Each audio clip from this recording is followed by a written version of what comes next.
E aí, galera, voltamos aqui com a nossa segunda parte da aula de revisão, onde a gente vai começar a rever outros conceitos, tá? Deixa eu só aumentar aqui. Então, vamos lá.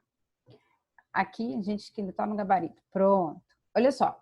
Agora a gente vai ver nessa questão aí as hipóteses de teoria dos primeiros seres vivos, de como os primeiros seres vivos se alimentavam. Se a gente tem hipótese heterotrófica e autotrófica. Já adianto para vocês, como falei em sala de aula, que ainda não se tem um consenso do que foi realmente o que aconteceu, tá? A gente sabe que a hipótese heterotrófica, o que ela dizia? Que as moléculas surgiam de forma abiogênica no oceano, tá? E serviam de alimento para os primeiros seres vivos. Até aí, ok. A autotrófica falavam que os seres vivos, eles retiravam energia de pedras, por isso quimiolito autotróficos de rochas, eles conseguiam decompor essas rochas e a energia que saía dali eles utilizavam para sintetizar o alimento deles, para produzir o próprio alimento. Isso são os autotróficos. E aí tem o seguinte, a gente sabe que os seres, o que uma fala da outra, né? A autotrófica diz o seguinte, não, mas as moléculas com o tempo iam acabando, como é que esses seres vivos iam surgindo, iam se alimentar, né? E aí a heterotrófica fala da autotrófica o seguinte, pô, mas para um ser sintetizar o próprio alimento, ele tem que ser muito complexo. Então, né, a gente, na realidade, tem um embate aí. Aqui é um pouco mais aceita é a heterotrófica, tá? Mas a gente, na realidade, ainda não tem, assim, uma exatidão e eu acho que isso é uma coisa que a gente nunca vai ter, né? Então, vamos lá.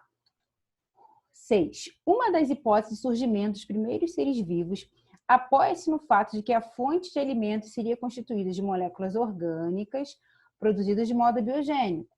Então, a gente já sabe qual é, né? As quais se acumularam nos mares e lagos primitivos. Os primeiros seres vivos eram organismos muito simples que ainda não teriam desenvolvido a capacidade de produzir substâncias alimentares, utilizando as substâncias orgânicas disponíveis no meio. Tá? Essa hipótese é denominada de heterotrófica. Panspermia é a teoria de que moléculas complexas teriam se formado em outros lugares do universo e chegado até a Terra através de meteoros, através de asteroides, tá?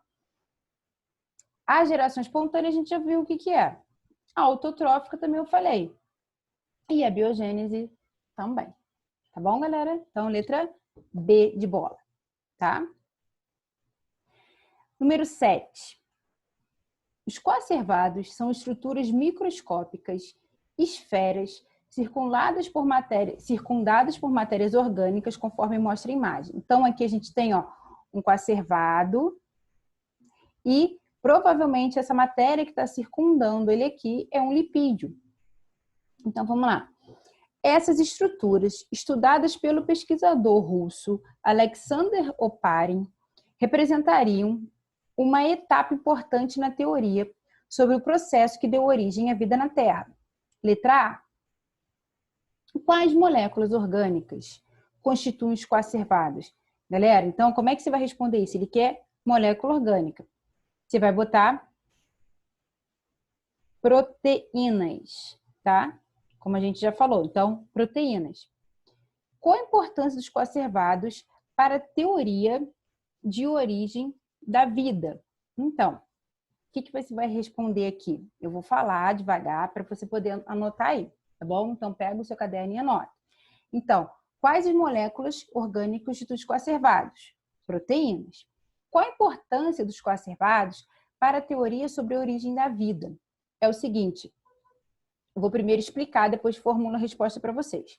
Como eu já falei, esses coacervados eles foram evoluindo através da evolução química até formar moléculas mais complexas que originaram a os primeiros procariontes, as primeiras células, tá bom? Então, resumindo, é isso que você vai ter que colocar, que a importância é que esses coacervados foram evoluindo quimicamente, se tornando mais complexos e dando origem às primeiras células eucarióticas, tá?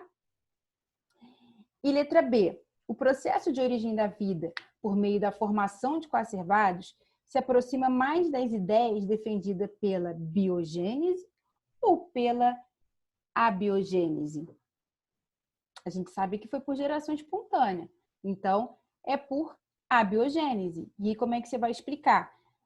Eles surgiram de modo abiogênico, onde moléculas simples foram se combinando espontaneamente e formando moléculas mais complexas, tá?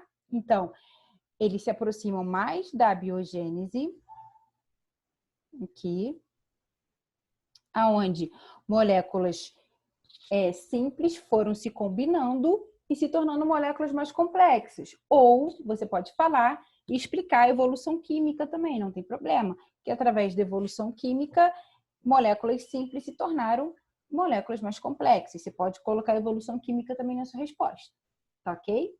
Então, tem um gabarito aqui para a gente ver, ó. Proteínas coacervadas podem ter dado origem às primeiras células procarióticas que se formaram no meio aquoso da Terra primitiva. E a letra B, a biogênese, a hipótese da origem da vida propõe que as primeiras células se formaram espontaneamente a partir da matéria orgânica inanimada. Tá bom, galera? Então, é um outro jeito de responder também. Vamos lá. Próxima questão, que é o número 8, né? O esquema acima representa um aparelho projetado por Miller e Urey, a gente já viu isso, tá? Em meados do século passado. Por esse engenhoso sistema circulavam hidrogênio, vapor d'água, metano e amônia. E, através de eletrodos, era fornecida energia na forma de descargas elétricas, simulando assim as condições da atmosfera primitiva do planeta Terra.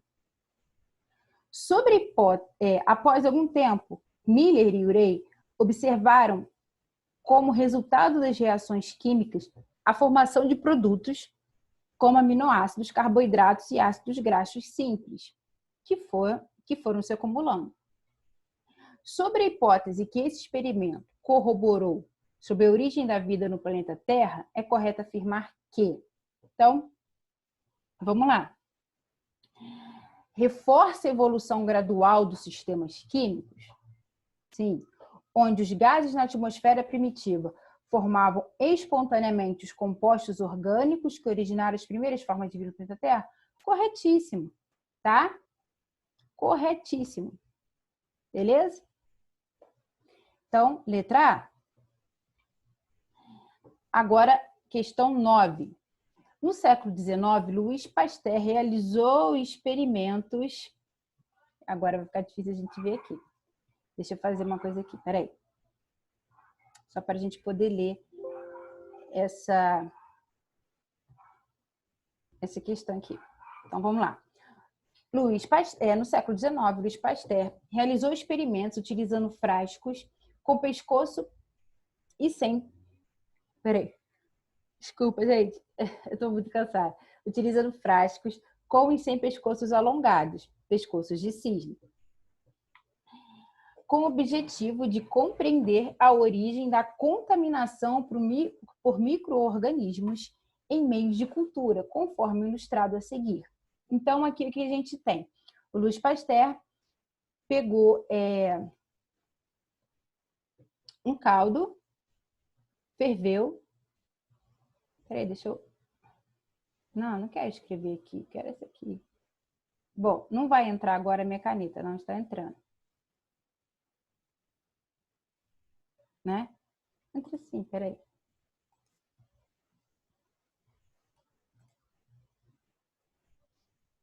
Peraí, galera. Bom, deixa eu voltar para lá, que é melhor para escrever lá, porque aqui não tá...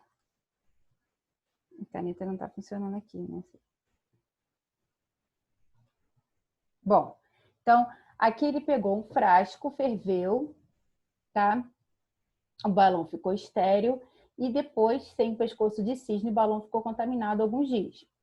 Depois ele fez fez a mesma coisa, fez o pescoço de cisne e o balão contaminou alguns dias da ruptura do pescoço, quando ele quebrou esse pescoço. E ele viu que com o pescoço não contaminava e sem o pescoço de cisne contaminava. Por quê? O que aconteceu? Esse balão fervia e o vapor passava por esse pescoço de cisne. Aqui ele sofreu uma condensação. Então, como aqui é próxima à entrada do ar, formava micro-organismos aqui. E aqui, quando ele quebra, o ar entrou e trouxe micro-organismos. O que ele conseguiu com isso aqui? Falar que os micro-organismos são transmitidos pelo ar. Daí a gente começou a ter estudo de inúmeras doenças, gripe, tuberculose, o próprio coronavírus que está aí agora. São transmitidos pelo ar, tá? Pelas secreções respiratórias, pelas trocas. Agora, você imagina isso naquela época, o que não revolucionou em termos de medicina, né? Mas como as pessoas ficavam doentes sem saber. A gente tem várias epidemias também no século XIX, as pessoas ficavam às vezes doentes sem saber, tá? E aí, com isso, a gente teve uma revolução enorme, sim, além de falar, né, da pasteurização.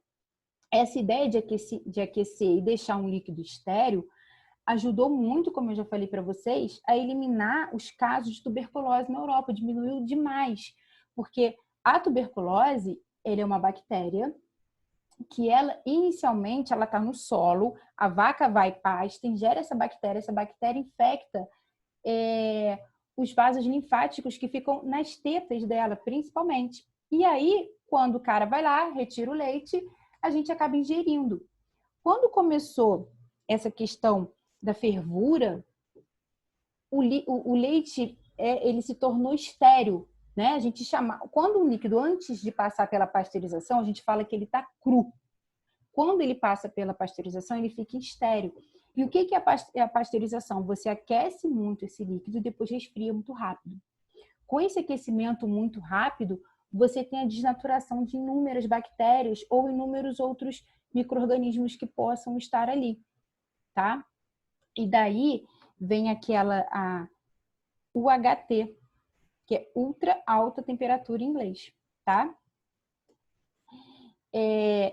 Onde a gente vê em leite, o açaí tem que ser pasteurizado, todo açaí que você for consumir, você tem que ver se tem esse UHT,